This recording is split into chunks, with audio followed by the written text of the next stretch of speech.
Hello and welcome back to the channel. I hope this looks well because I have to record from the back camera on my new phone because whatever way the screen protector was put on in between my filming of the Monday's review and now it just has like a really big blur spot here that's only noticeable when it's in landscape mode.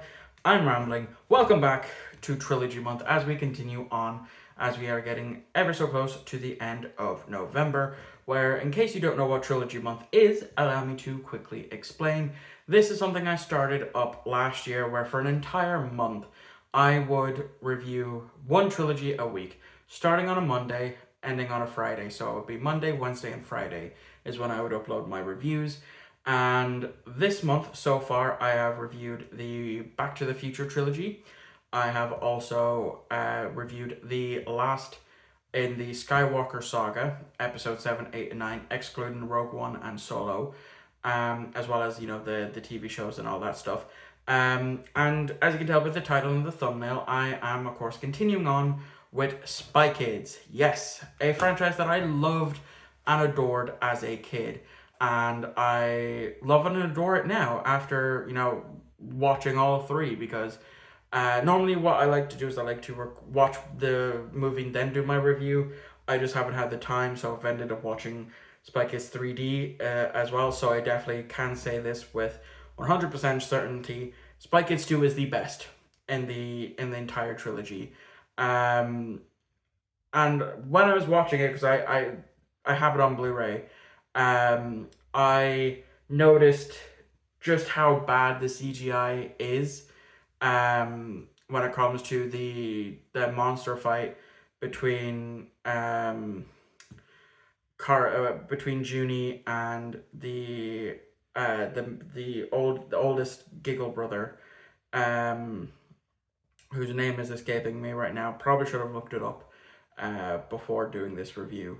Um but yeah, all I know is the sister's name was Gertie, played by Elizabeth Olsen, who obviously now was on Hannah Montana and the several seasons of Young Sheldon, and now on the Georgie and Mandy spin-off series, which I've only ever watched one episode of. Haven't really bothered with the rest. Anyway, again, I'm rambling. It's late. I'm tired. So yeah, this definitely is the strongest one. The movie opens up obviously with the amusement park ride. A lot of it seems, it is CG, but it seems kind of like 3D esque. Like it's meant to have that jumping out at you effect. So I don't remember if this did release in 3D. I just know that the third one did, and I do remember going to see that in cinema. Whether or not I seen this one in cinema, I'm not 100% sure. I cannot remember for the life of me. So I probably watched it on VHS, like the first one that I have here. Um, so yeah, it opens up in an amusement park ride with the president's daughter visiting this new park to check it out and stuff, and so she pulls a stunt in order to try and get to talk with her dad, because ever since he became president he's been more so president than dad to her. So Carmen and Judy and the Giggle twins try to save her. Eventually they do, and then we cut to a banquet because a new head of the OSS is going to be named. As well, in between the first one and the second one, we now have a junior division of the OSS. So Gregorio thinks it's going to be him that's going to get announced as the new OSS president, which it looked that way, but obviously Donovan hacked in and changed it to be him because he is the villain of this. He was one of the captured OSS members from the first film by Floop, and now is the big bad of this movie. And he basically wants to track down this transmuter device, go to this island that's kind of like the Bermuda Triangle to find big transmuter device to take over the world. And so he puts everyone to sleep, including himself, except for the kids, because obviously they aren't allowed to have the adult juice. So they go around and kick the living crap out of the minions, but a skirmish happens, which gets blamed on Junie for them to take the transmuger device, and so he gets fired. Carmen hacks him back into the OSS and gives them the Ankata assignment, which was originally given to the Giggles, and then they go off to elsewhere, but they eventually catch up, and you know they make it to the island. Some shenanigans shits happen. They stop Donovan. Game over. That's the end of the film. And like I said, I do enjoy it. I know I just briefly brushed over a lot of this stuff. Some of the designs, because we get introduced to this character of Romero, who is played by a young Steve Buscemi, which this was the very first Steve Buscemi film I've ever seen. I've only seen him in a handful of stuff, this being the first one that I've ever seen him in.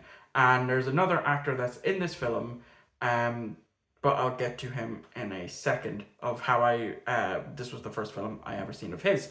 So yeah, he creates these, he was mainly designing miniature animals for miniature zoos, so that way all the kids could have them, but then he crossbred them, you know, spider monkey, a flying pig, a snizzard, you know, catfish, that, you know, that type of stuff.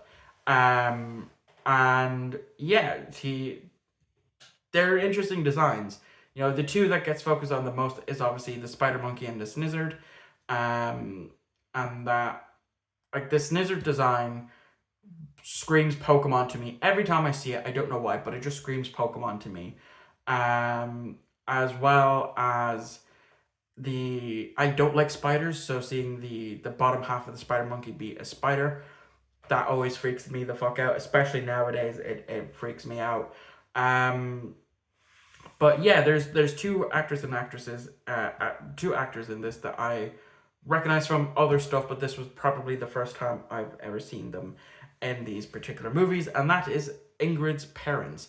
Yes, I forget the actress's name, but I know her best from 2.5 Men. She played Charlie and Alan's mother, Evelyn Harper. She was also in one episode of The Orville, as well as she played Truman's mother in The Truman Show, just to name a couple of her roles off the top of my head.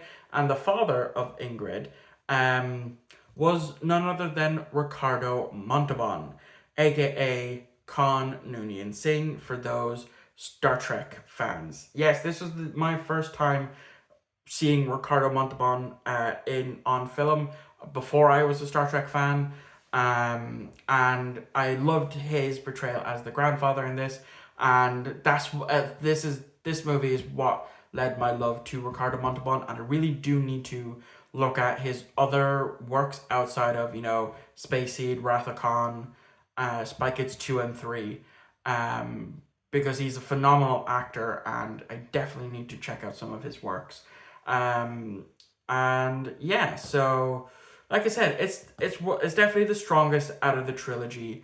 But in the end, after Donovan gets stopped, Junie leaves the OSS, and it's when we get to Spy Kids 3D that we see where we pick up with Junie predominantly as the lead. He was kind of the lead in this one, where in the first one it was kind of both Carmen and Judy. But they did have stuff to do in this film, obviously, because they were paired together. But for Spy Kids 3D, it was more Junie than Carmen.